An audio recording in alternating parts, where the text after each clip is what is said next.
Hi, everybody. This is Allison from Alley Cat Creations. How are you?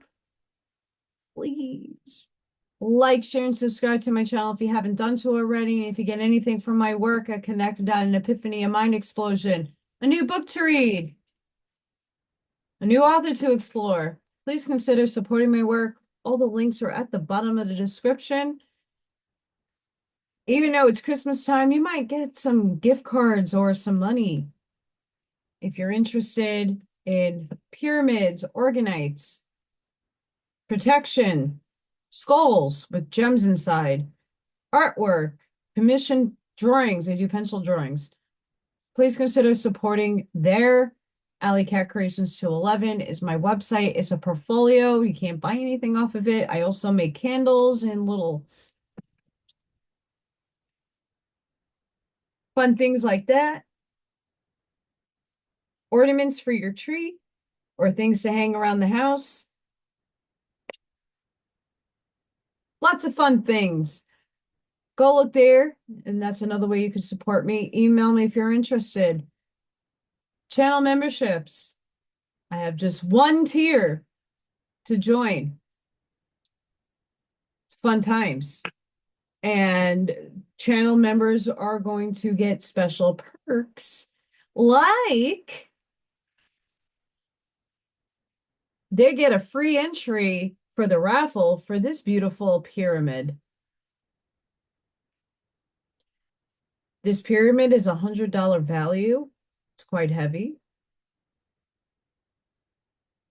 It has a lot of different gems inside. And this is going to be raffled off January 3rd. And channel members get a free access to that raffle. If you at home would like to participate in the raffle to win that pyramid, really simple. It's $5 to enter. You get one. You can do as many as you would like. $5 a raffle ticket or a number. Still figuring that one out. And in the drawing,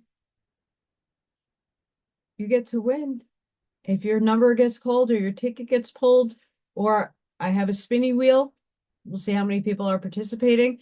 And you can have a chance to win that. January 3rd during a Friday Night Live, I will be doing the drawing for the winner of that beautiful pyramid. So that's a thank you to all my members. You get a free entry. And for anybody who's interested, you get a chance to win that beautiful pyramid. $100 value. Now, I'm still deciding on what to do. I am off for 2 weeks. I don't get paid for those 2 weeks. So I'm going to be doing a paint and sip. This is the first paint and sip. I didn't paint it because I'm going to paint it with you. I'm going to do that, and then I'm going to do a different one for channel members only. And that's going to be via a Zoom that they get to hang out with me and have some paint and sip time, and they can sip on coffee, tea, or a bubbly. I'm also doing a craft and sip for members. And I'll be doing this also on my channel, so don't worry if you cannot afford a membership. I'm there for so many other people. I get it. I'm going to have a donation paint and sip via Zoom. I'm probably going to do those live. And I'm going to do a craft paint and sip also for everybody. I still haven't figured out what I would like to do, if I'm doing it live, if I'm just going to take a video or whatever have you. But I would like to do something for the members that are supporting me, and I would like to do something for people who can't. So I'll have those private events. If you're interested and just can't afford a membership and would like to contribute, let me know. Email me so that you can get joined in on the fun. And it's donation based. And if you can't afford, and I know who some of you are, and you're still interested, don't you worry.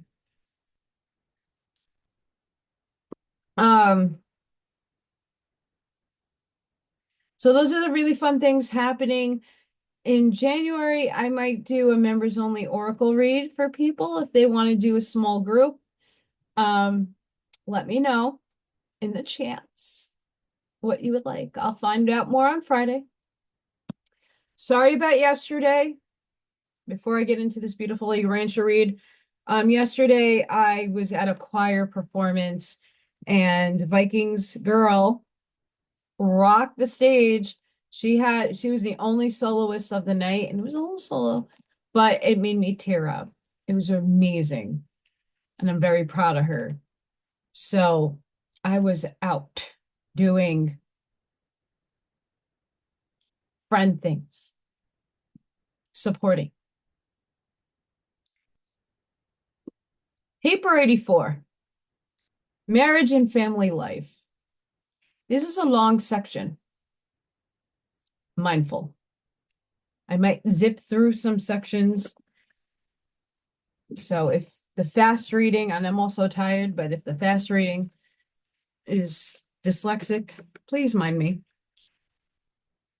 Marriage. Necessity founded marriage. Sex hunger embellished it. Religion sanctioned and exalted it.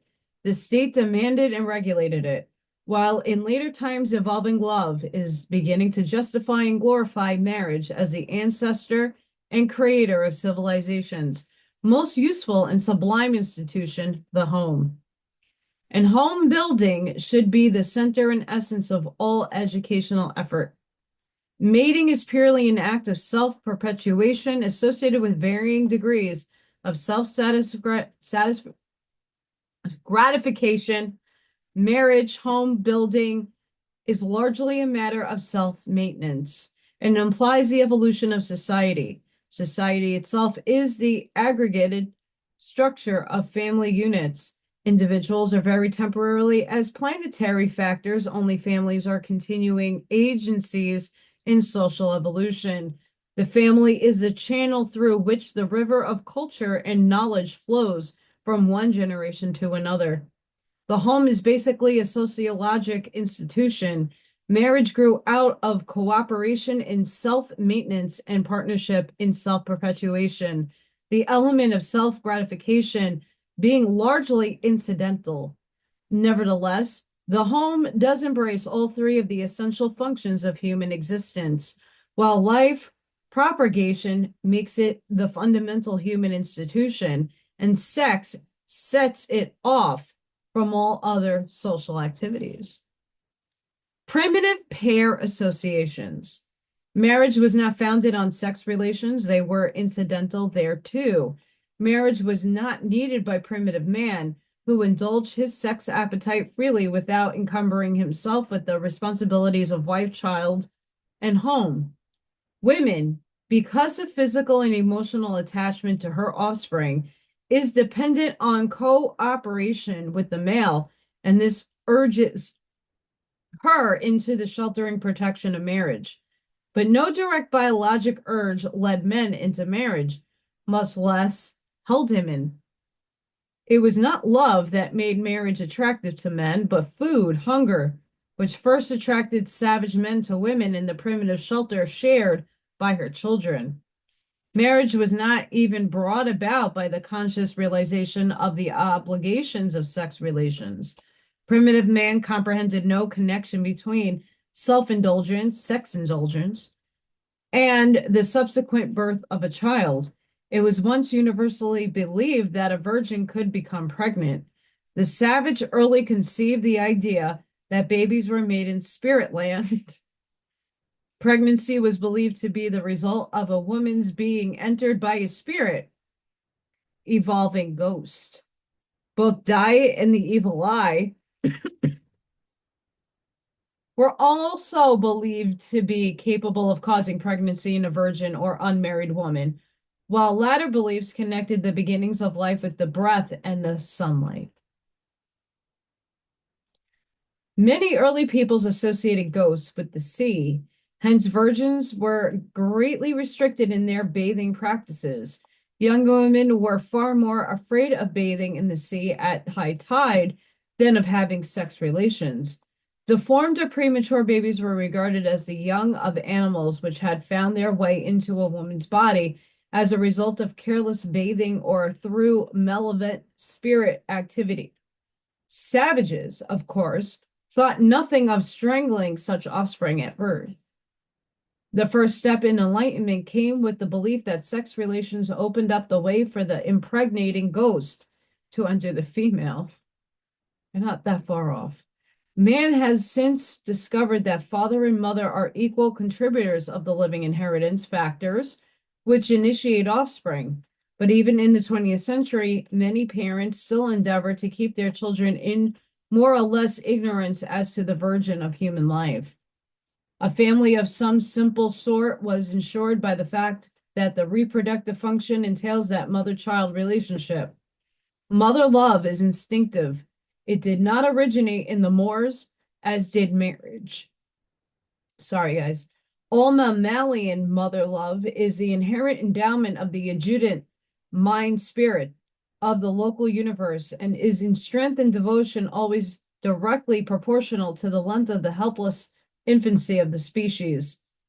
The mother and child relation is natural, strong, and instinctive, and one which therefore constrained primitive women to submit to many strange conditions and to endure untold hardships. This compelling mother love is a handicapping emotion which has always placed women at such a tremendous disadvantage in all her struggles with men. Even at that, maternal instinct in the human species is not overpowering. It may be thwarted by ambition, selfishness, and religious conviction. While the mother-child association is neither marriage nor home, it was the nucleus from which both sprang. The great advance in the evolution of mating came when these temporary partnerships lasted long enough to rear the resulting offspring, for that was homemaking. Regardless of the antagonisms of these early pairs, notwithstanding the looseness of the association, the chances for survival were greatly improved by these male-female partnerships. A man and a woman cooperating, even aside from family and offspring, are vastly superior in most ways to either two men or two women. These pairing of sexes enhanced survival and was very beginning of human society. The sex division of labor also made for comfort and increased happiness. Just a side note here. Once again, this is a perspective from the Earthites up there. And for anybody who is in same-sex marriages or relationships, this is just, again, a perspective. Don't take anything to light.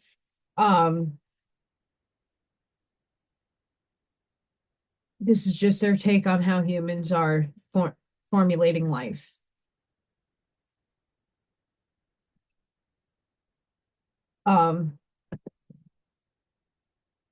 Be it as we may, the early mother family, the woman's periodic hemorrhage, and her further loss of blood at childbirth early suggested blood as the creator of the child, even as the seat of the soul, and gave origin to the blood bond concept of human relationships.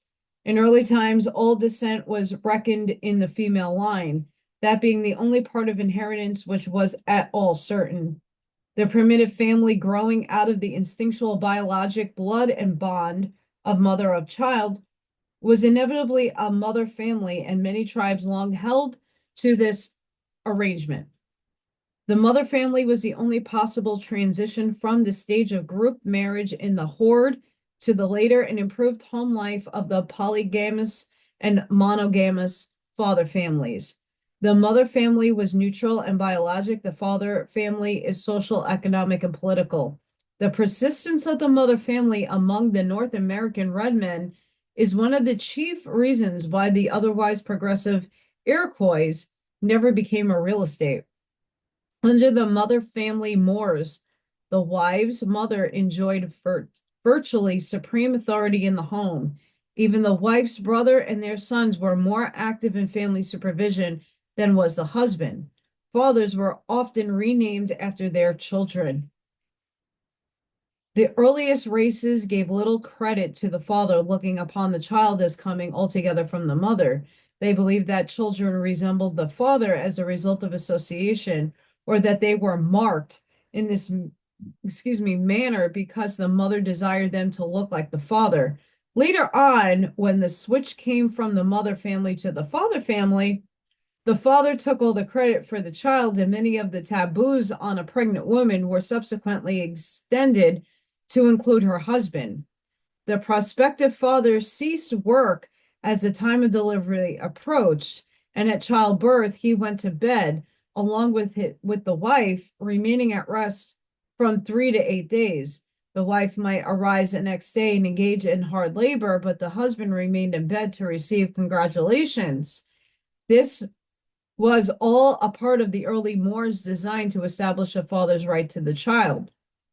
At first, it was the custom for the man to go to the wife's people, but later times, after a man had paid or worked out the bride price, he could take his wife and child back to his own people.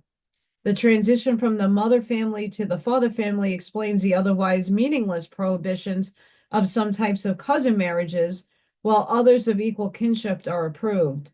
With the passing of the hunter Moors, when herding gave men control of the chief food supply, the mother family came to a speedy end. It failed simply because it could not successfully compete with the newer father family. Power lodged with the male relatives of the mother could not compete with the power concentrated in the husband father. Women was not equal to the combined task of childbearing and of exercising continuous authority and increasing domestic power.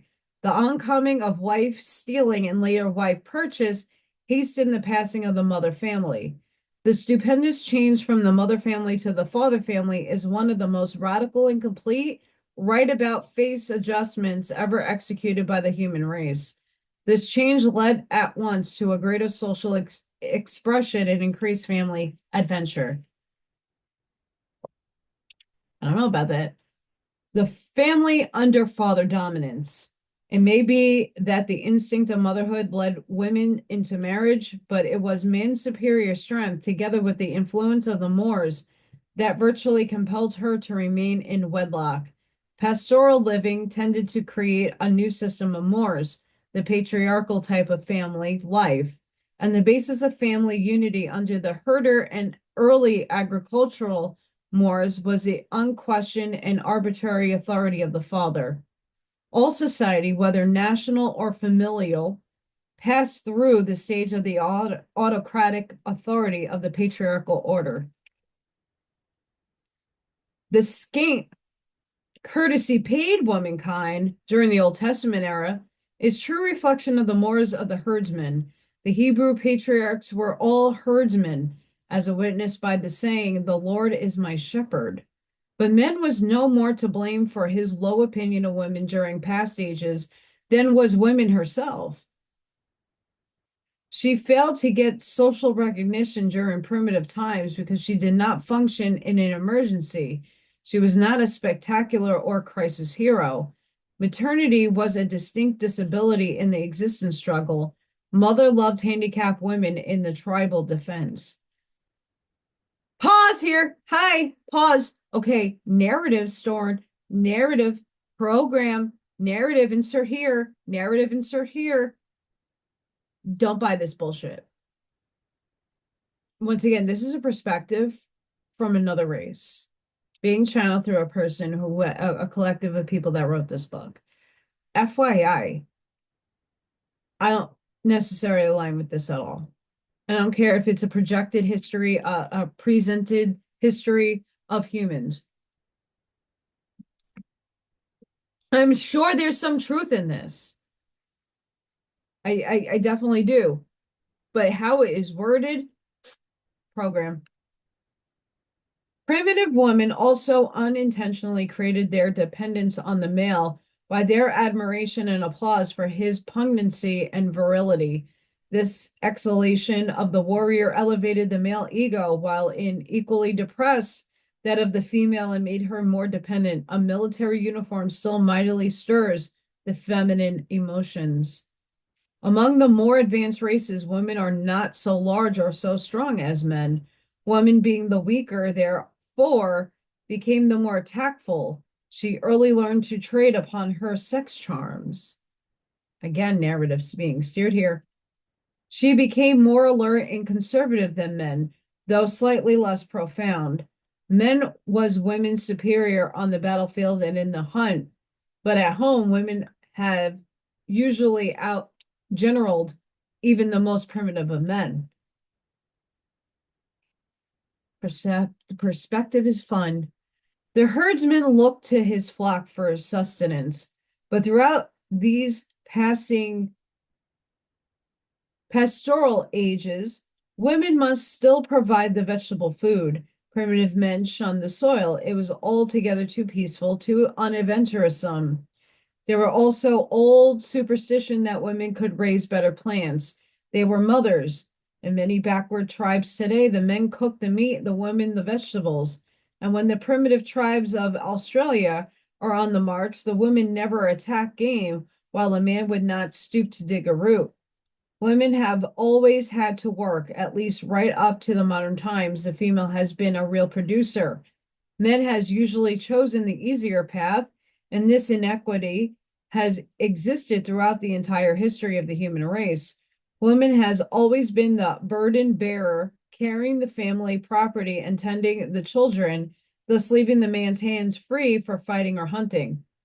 Woman's first liberation came when men consented to till the soil, consented to do what had therefore been regarded as women's work. It was a great step forward when male captives were no longer killed, but were enslaved as agriculturalists. This brought about the liberation of women so that she could devote more time to the homemaking and child culture. The provision of milk for the young led to an early weaning of babies, hence to the bearing of more children by the mothers, thus relieved of their sometimes temporary burdenness, while the use of cow's milk and goat's milk generally reduced infant mortality. Before the herding stage of society, mothers used to nurse their babies until they were 4 or 5 years old. Ow!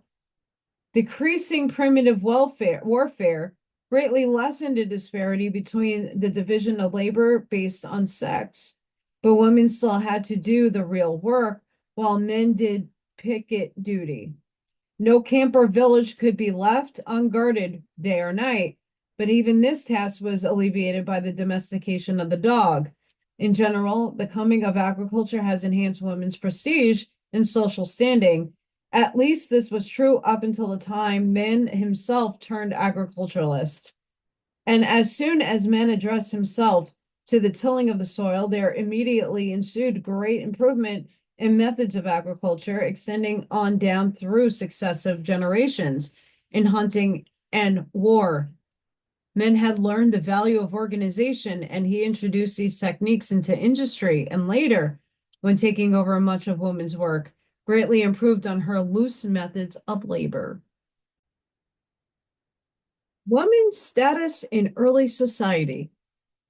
Generally speaking, during any age, women's status is a fair citation of the evolutionary progress of marriage as social institution, while the progress of marriage itself is a reasonably accurate gauge in registering the advances of human civilization. Women's status has always been a social paradox. She has always been a shrewd manager of men. She has always capitalized men's stronger sex urge for her own interests and to her own advancement.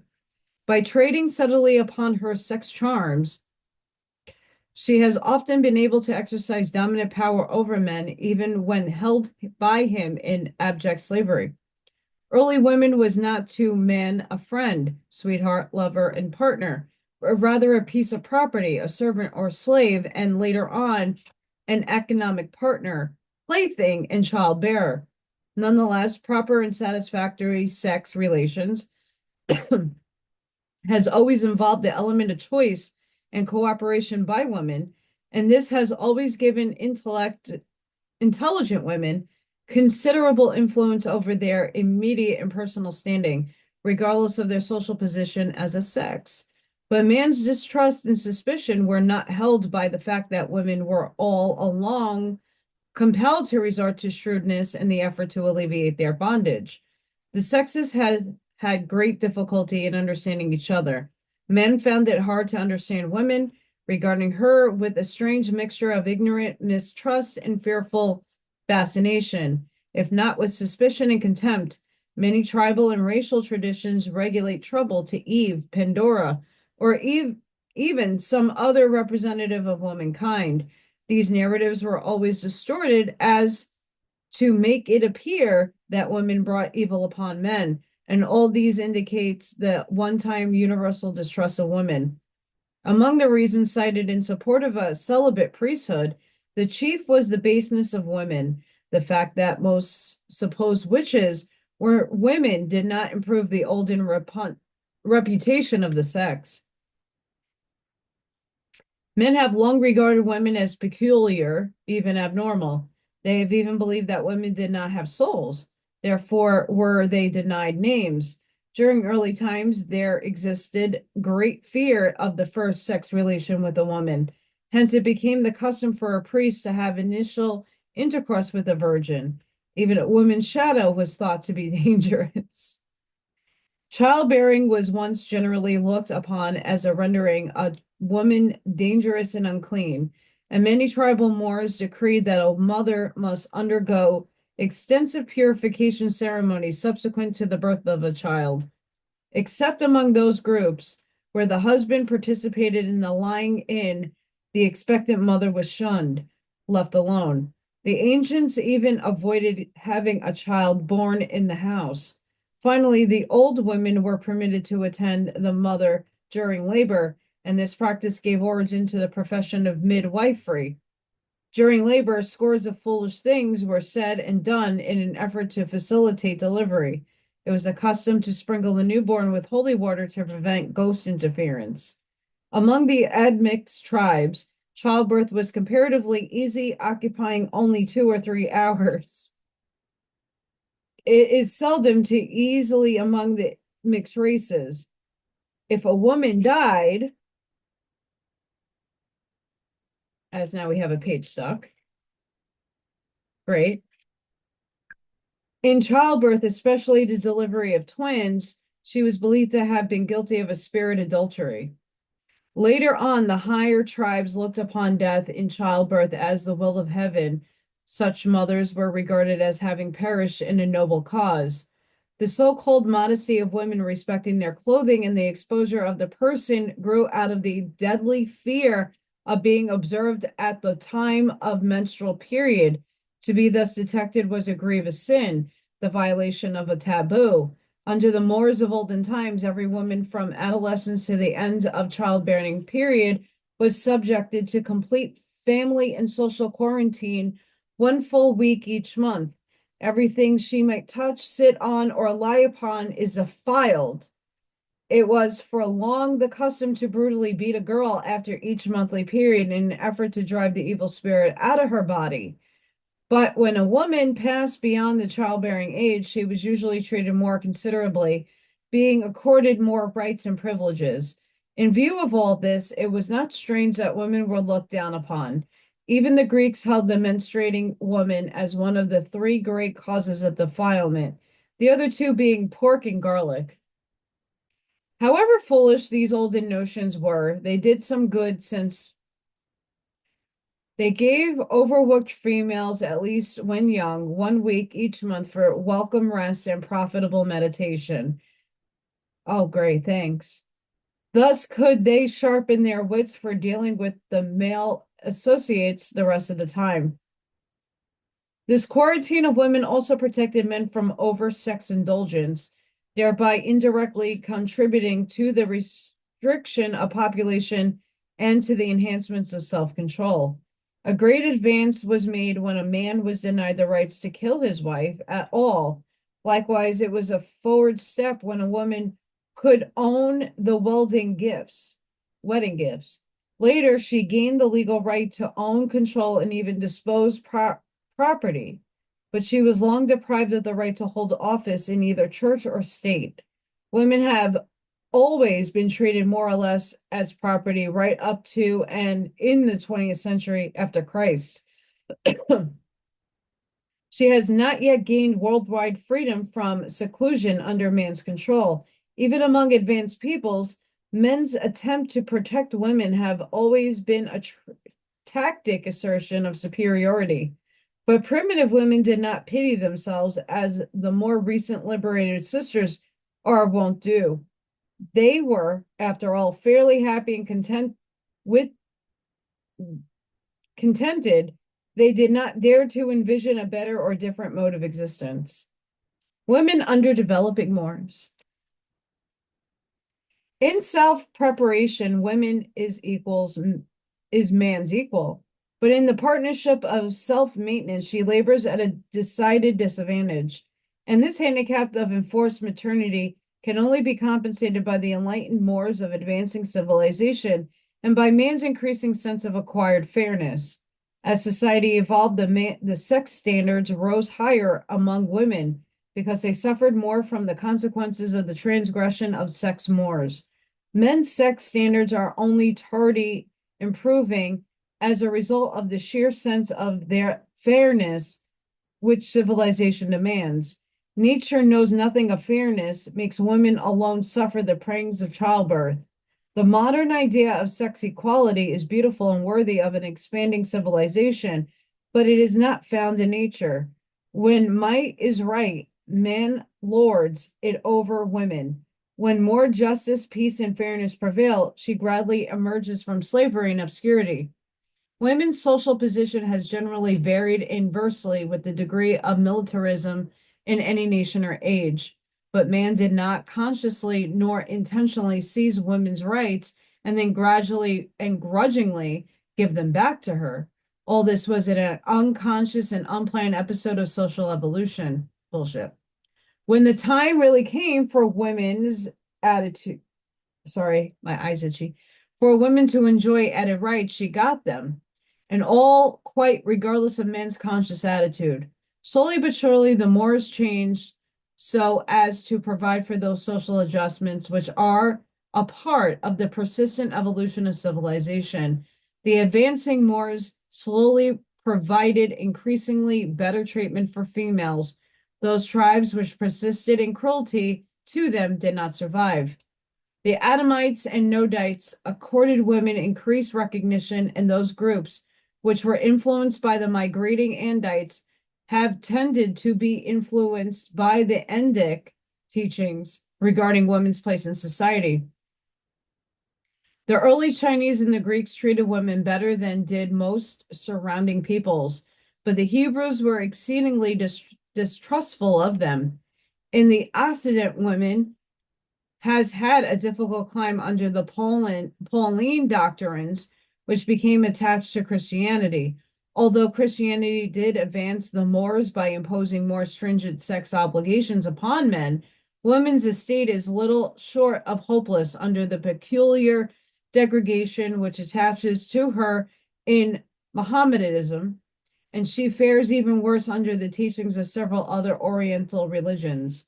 Science, not religion, really emancipated women. It was a modern factory which largely set her free from the confines of the home.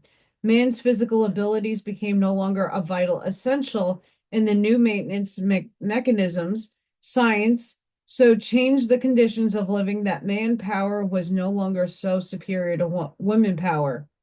These changes have tended toward women's liberation from domestic slavery and have brought about such a modification of her status that she now enjoys a degree of personal liberty and sex determination that practically equals men's.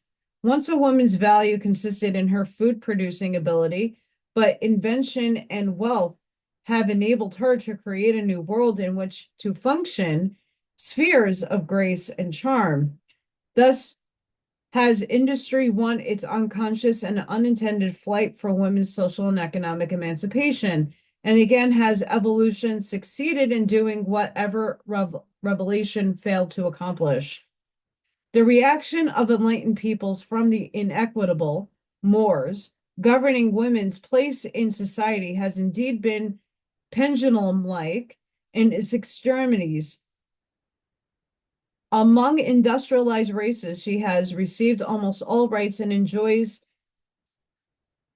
exemption from many obligations, such as military service. That's another bullshit lie.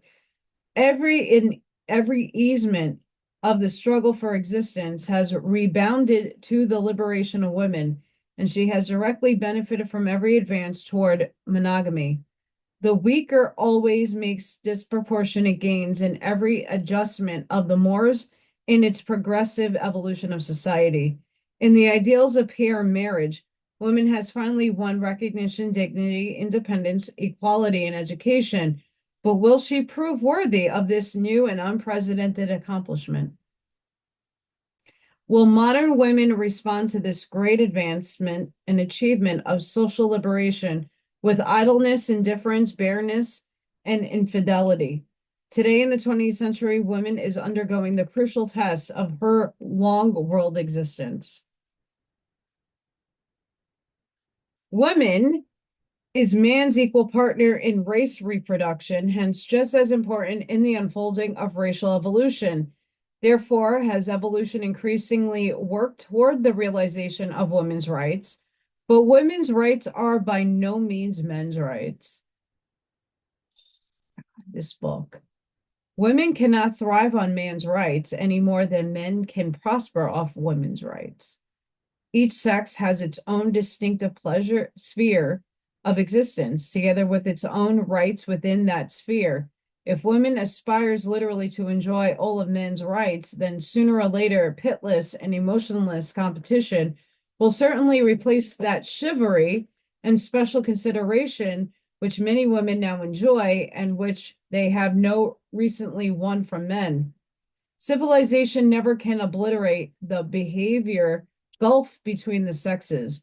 From age to age, the mores change, but instinct never, innate material affection will never permit emancipated women to become men's serious rival in industry.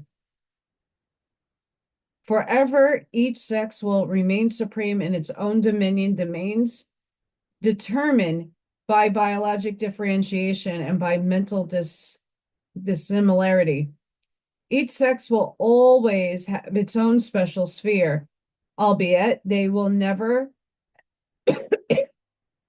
in a non-overlap. Only socially will men and women compete on equal terms. The partnership of man and woman. The reproductive urge unfailingly brings men and women together for self-perpetuation, but alone does not ensure their remaining together in mutual cooperation, the finding of a home. Every successful human institution embraces antagonisms of personal interest, which have been adjusted to practical working harmony, and homemaking is no exception. Marriage, the basis of home building, is the highest manifestation of the antagonistic cooperation which so often characterizes the contacts of nature and society. The conflict is inevitable. Mating is inherent. It is natural. But marriage is not biologic. It is sociologic. Passion ensures the man and women will come together, but the weaker parental instinct and the social mores hold them together. Male and female are practically regarded two distinct varieties of the same species living in close and intimate association. Their viewpoints and entire life reactions are essentially different. They are wholly incapable of full and real comprehension of each other. Complete understanding between the sexes is not obtainable. I call BS on that. Women seem to have more intuition than men, but they also appear to be somewhat less logical. Women, however, have always been the moral standard bearer and the spiritual leader of mankind. The hand that rocks the cradle still fraternizes with destiny. Totally couldn't project that word properly. The differences of nature, reaction, viewpoint, and thinking between men and women, far from occasioning concern, should be regarded as highly beneficial to mankind, both individually and collectively. Many orders of universe creatures are created in dual phases of personality manifestations. Among mortals, material sons and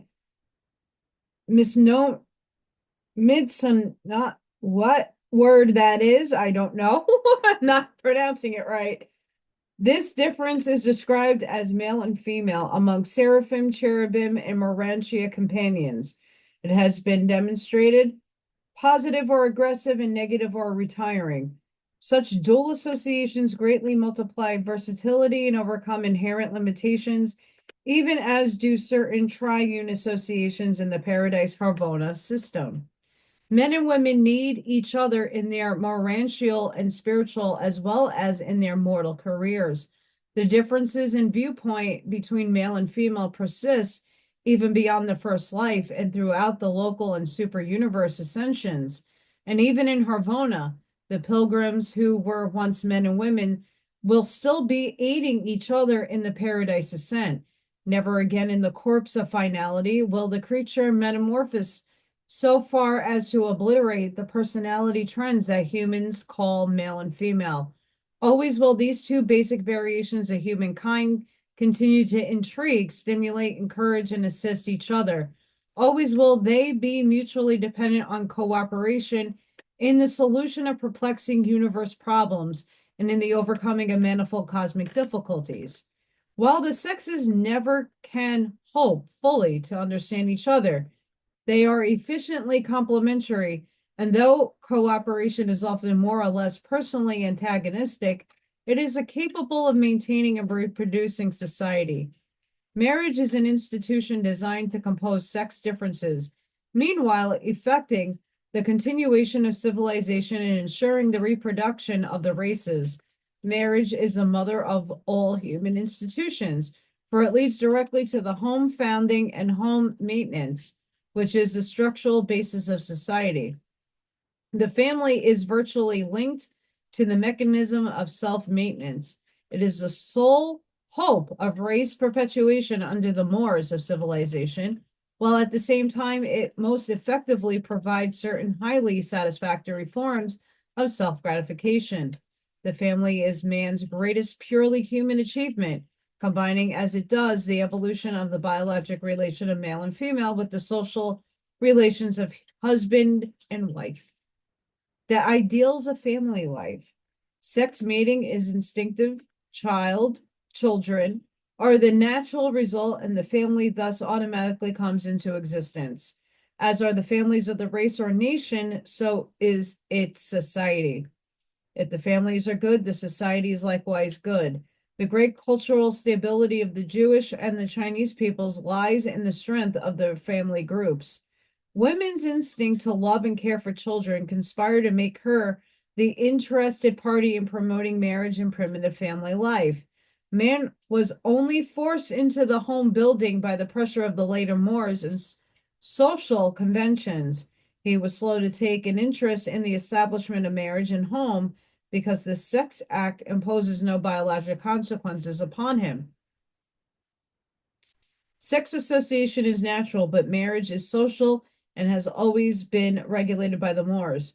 The Moors, religious, moral, and ethical, together with property, pride, and chivalry, stabilize the institutions of marriage and family.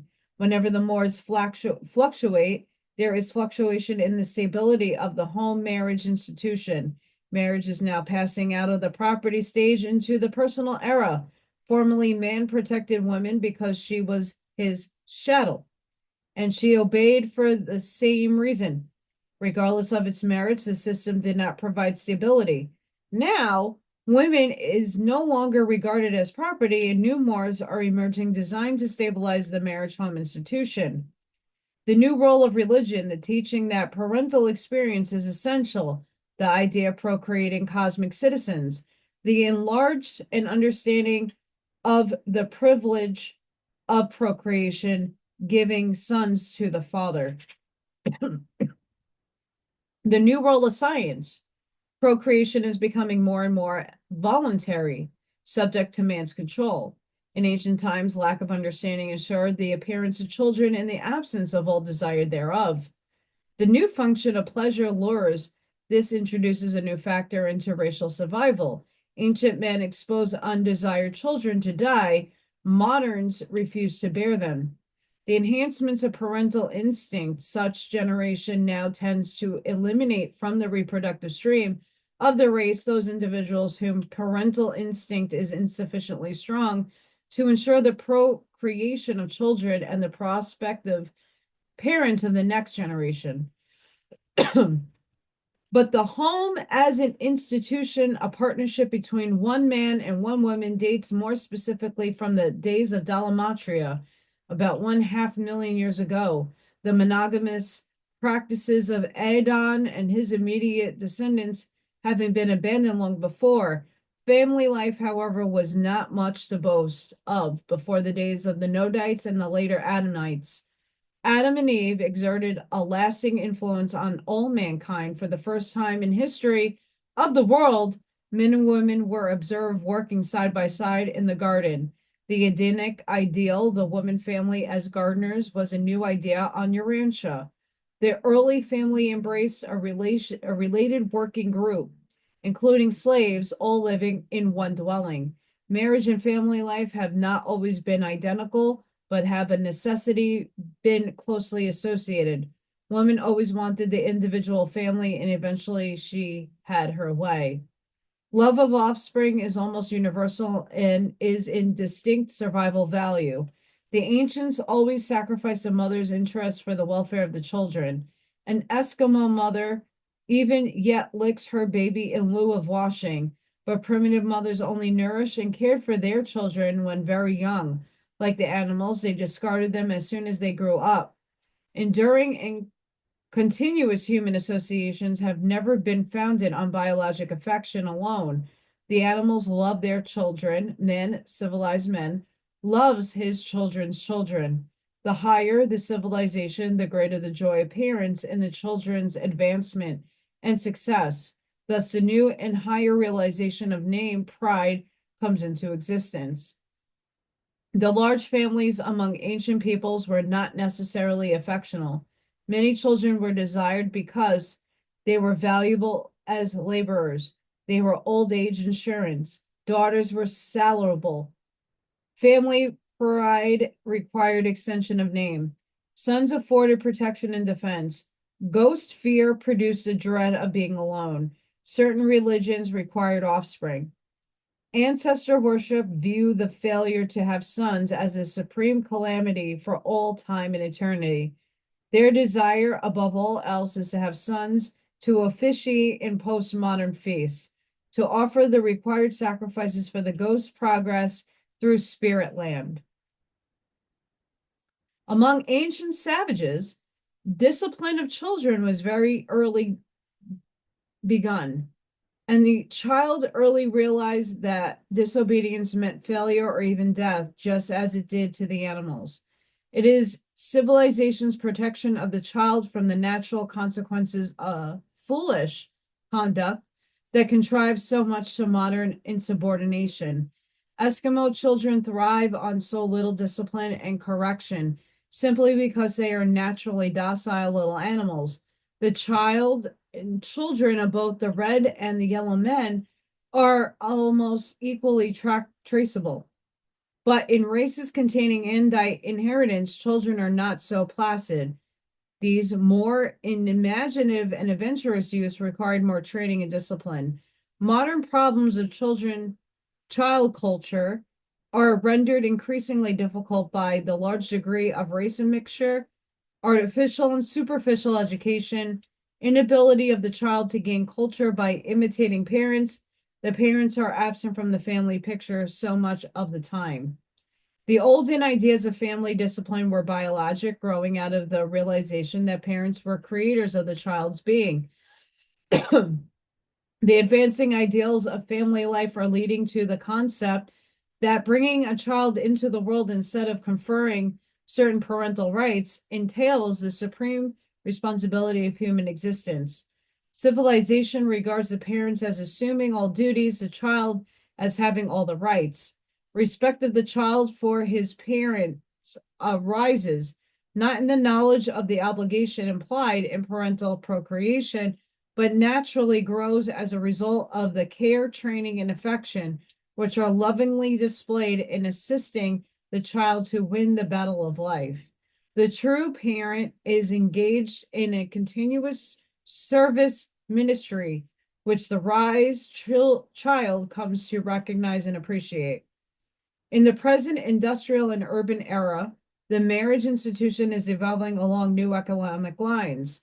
Family life has become more and more costly, while children who used to be an asset have become economic liabilities. But the security of civilization itself still rests on the growing willingness of one generation to invest in the welfare of the next and future generations. And any attempt to shift parental responsibility to state or church will prove suicidal to the welfare and advancement of civilization. They got that one right. Marriage with children and consequent family life is stimulative of the highest potentials in human nature and simultaneously provides the ideal avenue for the expression of these quickened attributes of mortal personality. The family provides for the biologic perpetuation of the human species. The home is a natural social arena wherein the ethics of blood brotherhood may be grasped by the growing child. The family is the fundamental unit of fraternity in which parents and children learn those lessons of patience, altruism, tolerance, and forbearance, which are so essential to the realization of brotherhood among all men. Human society would be greatly improved if the civilized races would more generally return to the family council practices of the Andites. They did not maintain the patriarchal or autocratic form of family government. They were very brotherly and associative, freely and frankly discussing every proposal and regulation of a family nature. They were ideally fraternal in all their family government. In an ideal family, filial and parental affection are both augmented by fraternal devotion. Family life is a progenitor of true mortality, the ancestor of the consciousness of loyalty to duty. The enforced association of family life stabilize personality and stimulate its growth through the compulsion of necessitous adjustments to other and diverse personalities.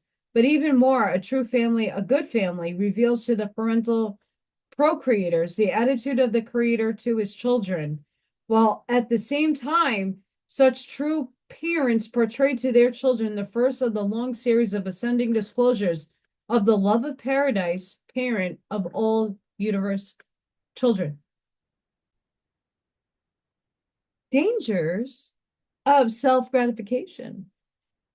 The great threat against family life is the menacing rising tide of self-gratification. The modern pleasure mania.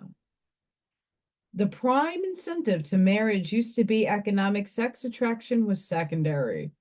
Marriage founded on self-maintenance led to self-perpetuation and concomitantly provided one of the most desirable forms of self-gratification. It is only the institution of human society which embraces all three of the great incentives for living. Originally, property was the basic institution of self-maintenance, while marriage functioned as a unique institution of self-preparation. Although food, satisfaction, play, and humor, along with periodic sex indulgence, was means of self-gratification, it remains a fact that evolving mores have failed to build any distinct institution of self-gratification. And it is due to this failure to evolve specialized techniques of pleasurable enjoyment that all human institutions are so completely shot through with the pleasure pursuit.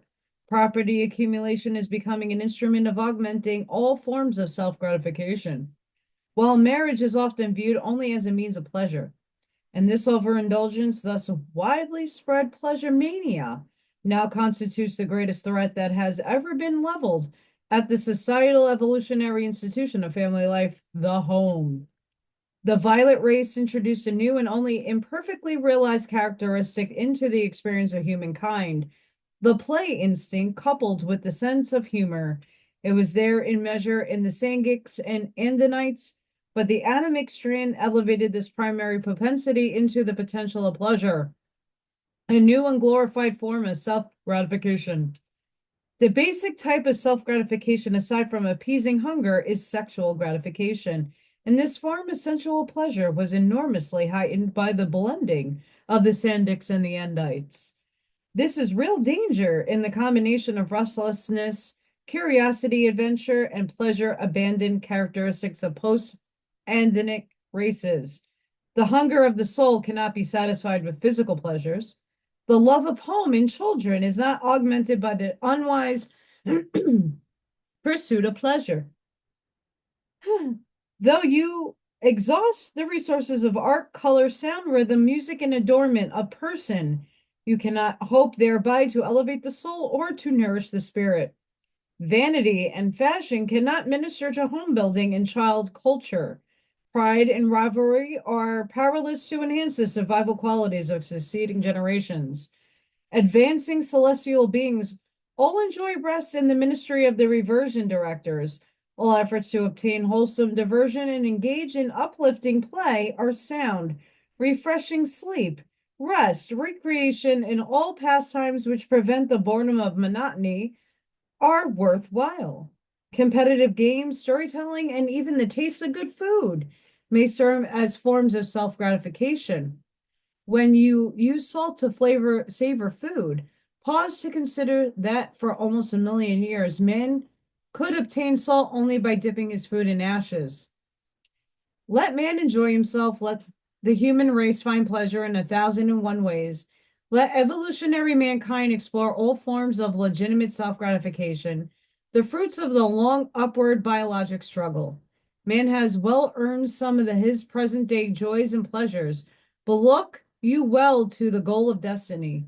Pleasures are indeed suicidal if they succeed in destroying property, which has become the institution of self-maintenance, and self-gratifications have indeed cost a fatal price if they bring about the collapse of marriage and decadence of family life and the destruction of the home, man's supreme evolutionary acquirement and civilization's only hope of survival. Presented by the chief of seraphim stationed on Urantia for entertainment purposes only, YouTube. That was long-winded, and there's a definite narrative and programming there. I hope none of you follow it. Was there a lot of things that were right about things? Absolutely. But their perception on women, even though some of that is factual, could possibly be, you have to remember, um, just not worded properly in my estimation and perception. So guys, sending each and every one of you love, light, compassion, grace, shielding your protective energy. Please go within yourself. See if it heart aligns with you. Be the physical shoulder for somebody. Be the lighthouse. Seed your truths. And I hope to see you guys on the next one. Please refer to the beginning of the video for the raffle of this beautiful pyramid. Channel membership. Just one tier.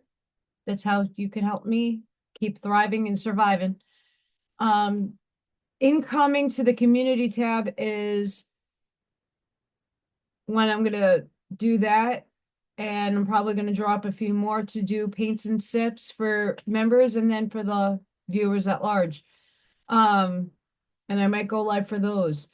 For those who want to do small, my members and some people, or just a Zoom meetup, we're going to do that. If you're interested and not a member, please email me. I'll be more than happy once I figure out times, dates, and what's going on in my life, figuring it all out. And I hope to see you guys on the next one. Thank you for all your support. My gratitude to all of you who are helping me. My gratitude to all of you, and have a great and blessed day. Bye for now.